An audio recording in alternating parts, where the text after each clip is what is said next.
Os santos são sinais da presença do ressuscitado na história. Hoje, dia 7 de setembro, celebramos Santa Regina. Nossa santa de hoje nasceu na França no século III, numa época em que a perseguição que os cristãos sofriam, a maioria de nós não tem a menor ideia de como de fato era. Era uma época muito sofrida para quem realmente estava disposto a viver o Evangelho.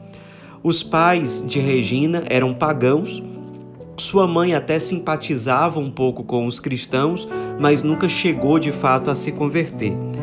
Acontece que, quando Regina era ainda criança, sua mãe morreu e a educação dela o pai colocou a cargo de uma empregada que era cristã e ele não sabia. E Regina, pelo contato diário com essa empregada, ela acabou tendo acesso ao Evangelho, se encantou pela pessoa de Jesus Cristo e, de fato, se converteu ao cristianismo. Quando o pai descobriu, ele ficou com muita raiva, demitiu a empregada e expulsou a filha de casa. Então ela, Regina, sem ter lugar onde morar, foi encontrar abrigo exatamente na casa da ex-empregada da casa dela, no bairro mais pobre ali daquela cidade. E ali ela continuou recebendo uma ótima formação cristã para ajudar no sustento daquela casa que era muito pobre. Ela passou a pastorear ovelhas e a beleza física dela admirava muito as pessoas em geral e chamava a atenção dos homens.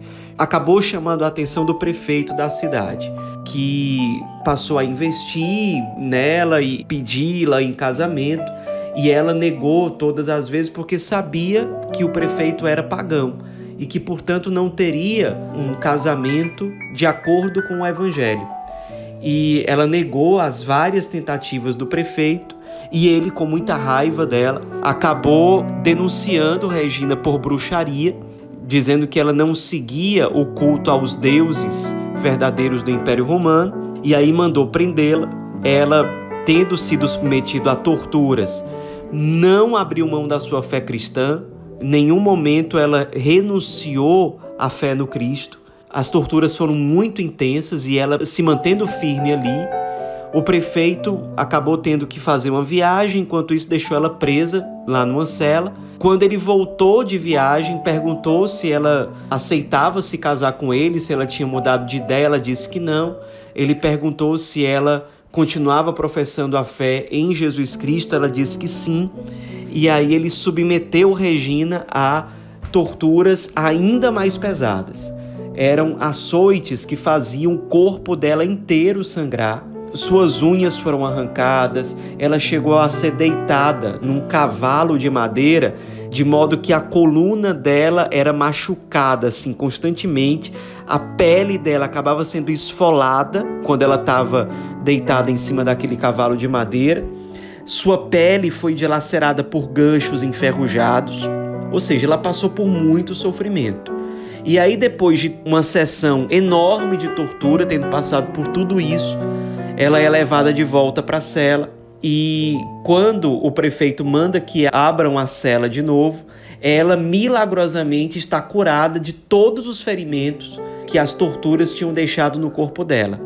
Aquela história do milagre se dissemina pela cidade, muitas pessoas passam a se converter ao cristianismo, isso aumenta a raiva do prefeito, que deixa ela presa muitos dias sem comer nada, sem beber água, e depois ela presa ali, ela acaba tendo uma visão mística da cruz de Nosso Senhor e escutou durante essa visão uma voz que dizia: em breve serás libertada. Naquele momento ela teve uma grande consolação interior, uma profunda paz, e o prefeito mandou que trouxessem ela de volta. Perguntou se ela tinha mudado de ideia, se ela continuava professando a fé no Cristo. Ela disse que sim.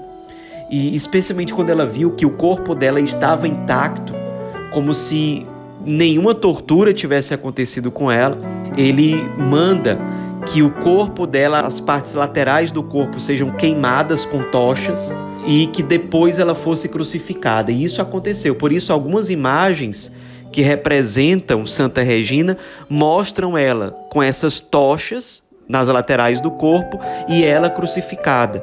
E depois de todo esse processo de tortura super cruel, ela foi condenada à decapitação. E a decapitação foi pública.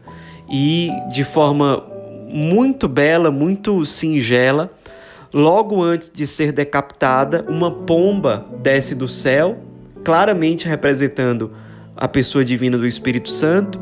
Uma pomba desce sobre a cabeça dela, o algoz, o carrasco, tem dificuldade para expulsar aquela pomba de lá. As pessoas que estavam ali reunidas, uma multidão, percebem a intervenção divina naquele momento e elas começam a clamar ao prefeito que libertem Regina, que perdoe o suposto crime dela, que ela seja livre. E as pessoas começam a clamar, a gritar, mas o prefeito decide pela morte, decide insistir e no fim das contas, de fato, ela foi decapitada, martirizada, portanto, e aquilo que havia sido anunciado na visão da cruz, de fato acontece, porque, sem dúvida, ela encontrou a paz definitiva e eterna no paraíso a partir do seu martírio. Muitas pessoas, claro, se converteram ao cristianismo depois disso, passaram a ter mais coragem de professar a sua fé. De fato, aquela região, ao longo do tempo, foi se tornando cada vez mais cristã. Até hoje, a devoção a Santa Regina é muito difundida naquela região da França, que hoje em dia é chamada região de Autun, e também no sul da Alemanha. Claro, ao longo dos séculos, dos milênios, as graças são inúmeras alcançadas por meio da intercessão de Santa Regina. Nos inspiremos na coragem, na fidelidade dessa jovem mártir francesa que, mesmo diante de tantas perseguições, de tantos sofrimentos, professou a sua fé cristã, a vivenciou e a testemunhou até o fim. Sejamos fiéis no testemunho da nossa própria fé, no amor que nós temos pelo Cristo, que por amor se deixou crucificar e que se alegra quando, diante das cruzes e dos sofrimentos da vida, ao invés de nos frustrarmos e ficarmos tristes e abalados na fé, nos unimos mais intimamente à sua paixão, experimentamos a perfeita alegria e nos fazemos um com a oferta total de Cristo pela salvação da humanidade. Santa Regina, rogai por nós.